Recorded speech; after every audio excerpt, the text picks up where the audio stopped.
Verbal and written feedback both see the teacher giving access to their expertise. Both play a crucial role in teaching and learning, but they also have some important differences. Perhaps the most important difference is that verbal feedback disappears after it's been delivered. We speak it to students, but then there's no evidence that it's been given, other than the changes that students make as a result. Written feedback, on the other hand, is immediately obvious because it's been recorded, so it's fixed in time and space.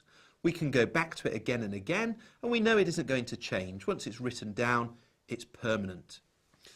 Now, both have their role to play, and I would say that verbal feedback is a much more informal engagement with the student than written feedback.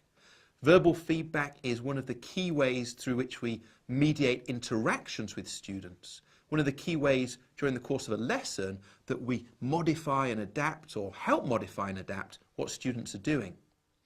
Written feedback also tends to come after a significant piece of student work because it's given in response to that learning that students have done and then whatever it is they've produced as a result of that. Whereas verbal feedback may happen many times, multiple times during the course of a lesson. Now, one school of thought suggests that we should record verbal feedback. We should have some kind of evidence that it's taken place. Personally, I'm completely against this. I think if we start doing that, then it risks really getting in the way of that interaction between us and the student.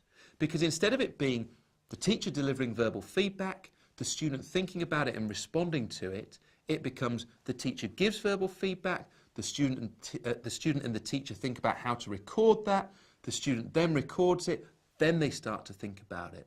I think it just adds in an extra level of bureaucracy that isn't necessary.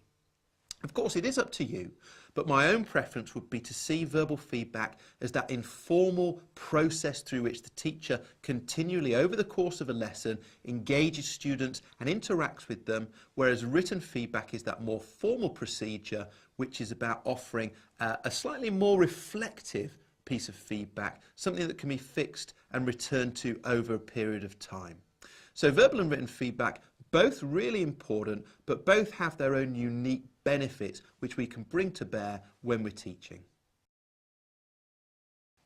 Golden nugget. Verbal and written feedback both have their own unique benefits.